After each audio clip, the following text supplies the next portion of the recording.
ఆఫీసర్లు administrative office ఏదవుతుందో దాంట్లో కూడా వాళ్ళకు నచ్చిన వాళ్ళని లేకపోతే వాళ్ళకు అనుకున్న వాళ్ళనే పెట్టిండ్రు అనేది రాహుల్ గాంధీ గారు ఖచ్చితంగా అది నమ్ముతూ ఈ కులగణన అనేది చేయాలి మొత్తం భారతదేశం మీద అనేది రాహుల్ గాంధీ గారు చెప్పడం జరిగింది. ఇప్పుడు ఆంధ్రప్రదేశ్ లో కూడా కులగణన ఏదైతే ఉందో దానికి ముందు పోవడం జరిగింది. తెలంగాణలో కూడా ఏదైతే ఇంటింటికి సర్వే అవుతుంది. అదే కాకుండా ఎస్సీలలో కూడా వర్గీకరణ గురించి కూడా సుప్రీంకోర్టు ఏదైతే నిర్ణయం తీసుకుందో దానికి కూడా ఈరోజు ఈ రెండు రాష్ట్రాలలో వన్ మ్యాన్ కమిటీ వేయడం జరిగింది. అది కూడా జరుగుతున్నాయి.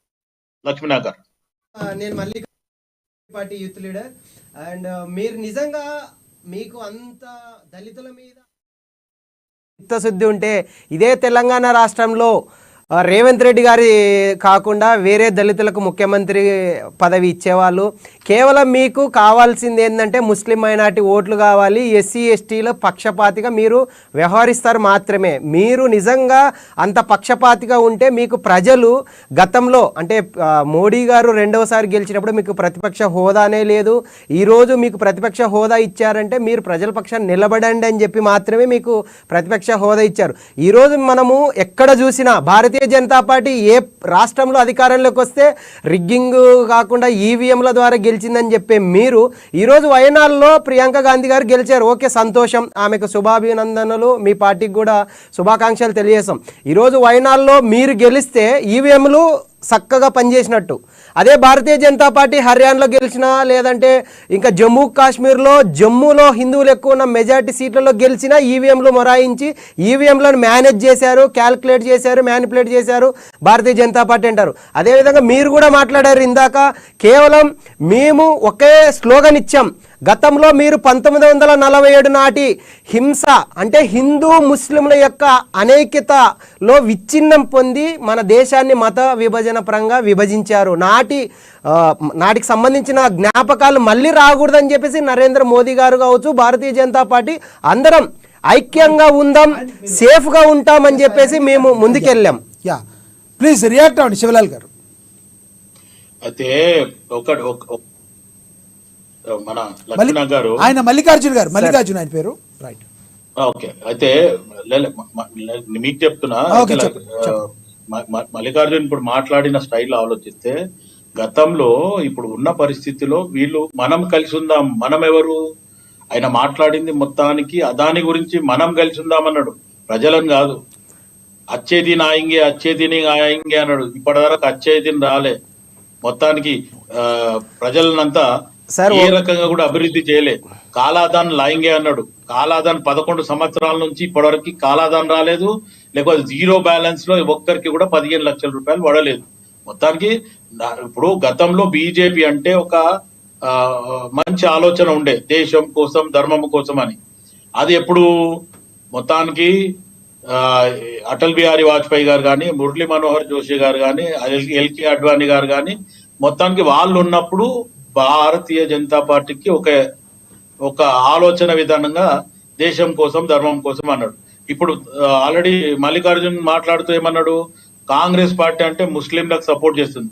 11 సంవత్సరాల నుంచి మీరు అధికారంలో ఉన్నారు. ఈరోజు త్రిబుల్ తలాక్ అని చెప్పి ఒక డ్రామా ఆడుతున్నారు. త్రిబుల్ తలాక్ పక్కన పెట్టండి, మీరు కూడా మెజారిటీ ప్రకారం ఎవరిది ఎంత చేయండి. దానికి మీరు 11 సంవత్సరాల నుంచి మీరెందుకు ఇయ్యలే? ఈయన అసదుద్దీన్ ఓవైసీ, అక్బరుద్దీన్ ఓవైసీనేమో ఈడ ఒక్క సీటు కొట్లాడతాడు. నార్త్ మొత్తంలో కాంగ్రెస్ ఓట్లు చీల్చడానికి అసదుద్దీన్ ని వాడుకుంటాడు. ఇదే అమిత్ షా ప్లస్ నరేంద్ర మోదీ. మళ్ళీ ఇదెక్కడ రాజకీయము? లక్ష్మీనాథ్ గారు చెప్పానండి మల్లికార్జున్ని. అంటే మొత్తానికి వీళ్ళు చెప్పేది ఒకటి, చేసేది ఒకటి. ఈ రోజు దేశం కోసం ధర్మం కోసం అనేది పక్కన పెట్టి నరేంద్ర మోదీ కోసము, లేదంటే అమిత్ షా కోసము, అమిత్ షా కొడుకు కోసము, లేకపోతే అదాని కోసం, అదానిని మొత్తానికి ప్రతి ఒక్క ఇప్పుడు రాష్ట్రంలలో అన్నిట్లో కూడా మొత్తానికి సపోర్ట్ చేసి ఈరోజు దేశ ప్రజల పైసలు వాడుకుంటూ మొత్తానికి దేశం తిరుగుతున్నాడు. దేశం తిరుగుతూ ఆ దేశంలో పోయి ఈరోజు అదానికి సపోర్ట్ చేస్తున్నాడు. అదానికి అక్కడ కొత్తగా శివలాల్ గారు బిజినెస్ మీరు మాట్లాడిన విషయం మీద నేను మాట్లాడతాను సార్. మీరు ఏదైతే అదాని గురించి మాట్లాడారో, మీరు తెలంగాణ రాష్ట్రంలో ఏమో అదాని గారి గురించి, మోదీ గారి గురించి మీరు విమర్శిస్తారు. అదే అదాని గారిని మాకు పెట్టుబడులు పెట్టానని చెప్పేసి అతని దగ్గరికి వెళ్తారు. అదే విధంగా మీరు అసదుద్దీన్ ఓవైసీ గురించి మాట్లాడడం జరిగింది. ఈరోజు డాక్టర్ బిఆర్ అంబేద్కర్ గారు స్పష్టంగా ఇండియన్ కాన్స్టిట్యూషన్ లో పేర్కొన్నారు. అదేవిధంగా రాజ్యాంగాన్ని రచించినటువంటి డ్రాఫ్టింగ్ కమిటీ సభ్యులు కూడా చెప్పారు. ఈ రోజు చదువుకున్న వ్యక్తులు కావచ్చు, విద్యావంతులు కావచ్చు, సమాజ స్పృహ కలిగిన వ్యక్తులు, అంటే కులం, మతం, వర్గం, లింగం అనే భేదం లేకుండా ఏ ప్రాంతంలోనైనా, ఏ రాష్ట్రంలోనైనా, ఎక్కడైనా పోటీ చేయొచ్చు. అదే సిద్ధాంతాన్ని ఓవైసీ వాళ్ళు కావచ్చు, ఇంకా ఎవరైనా పార్టీ చేయొచ్చు. ఇప్పుడు మీరే ఉన్నారు, ఈరోజు కాంగ్రెస్లో ఉన్నారు, కాంగ్రెస్ పార్టీ తరఫున పోటీ చేస్తున్నారు. రేపొద్దున బయటకు వచ్చి మీరే సొంతంగా ఒక పార్టీ పెడితే ఏ రాష్ట్రంలోనూ కూడా పోటీ చేయొచ్చు. అది మీరు చెప్పిన దానికి మేము ఏకీభవించాం. అదాని గారి గురించి మాట్లాడారు. నిజంగా అదాని గారు సంబంధించిన ప్రతిదీ కూడా వాళ్ళు టెండర్స్ కావచ్చు, ఆ విధంగా దక్కించుకుంటుండొచ్చు కావచ్చు. ఈరోజు మేము మోదీ గారు ప్రజల పక్షాన ఉన్నారు కాబట్టి ఈరోజు ఇంటర్నేషనల్ లీడర్ అయ్యారు పవన్ కళ్యాణ్ గారు, అదేవిధంగా నేషనల్ లీడర్గా అవుతున్నారు. ఈరోజు మేము ఒకటే స్లోగన్ తీసుకున్నాం, సబ్కా సాత్, సబ్కా వికాస్, సబ్కా విశ్వాస్, సబ్కా ప్రయాస్. మీరు ఏదైతే మాట్లాడారో 2014లో మాస్ చూశారు, మాస్ లీడర్ పల్స్లు ఉన్నటువంటి మోడీ గారిని చూశారు. మీరు అన్నట్లు డిమాంటేషన్ తీసుకొచ్చారు, అదేవిధంగా ట్రిపుల్ తలాక్ చట్టాన్ని తీసుకొచ్చి ముస్లింలకు జరుగుతున్నటువంటి అన్యాయాల్ని ప్రశ్నించారు. అదేవిధంగా జమ్మూ కాశ్మీర్లో ఆర్టికల్ 317 రద్దు చేసి ఈరోజు అక్కడ ఏమంటారు, ఒక హింసాయుత వాతావరణాన్ని అరికట్టి శాంతియుతంగా ఎలక్షన్స్ అక్కడ జరిగాయి. అదేవిధంగా సర్జికల్ స్ట్రైక్స్ దేశంలో ఎక్కడ జరగకుండా ఇంటర్నేషనల్ బార్డర్లో భారతదేశానికి ఒక ప్రత్యేకమైన స్థానాన్ని తీసుకొచ్చారు. ఇదే భారతీయ జనతా పార్టీ, ఇదే నరేంద్ర మోదీ గారి నేతృత్వంలో ఉన్నటువంటి బీజేపీ పార్టీ. అదేవిధంగా 2009లో మాస్ తీసుకొచ్చాం మేము, సిటిజన్ అమెండ్మెంట్ యాక్ట్ తీసుకొచ్చాము, అదేవిధంగా ఉమెన్ రిజర్వేషన్ బిల్ తీసుకొచ్చాము. అదేవిధంగా మీరు మల్లికార్జున్ గారు ఒకటి ఇన్ని తీసుకొచ్చిన మీరు ఓటమిలు ఎందుకు? మీరు 400 సీట్లు వస్తాయి అనుకున్నారు, ఎందుకు మిమ్మల్ని ప్రజలు వ్యతిరేకించారు?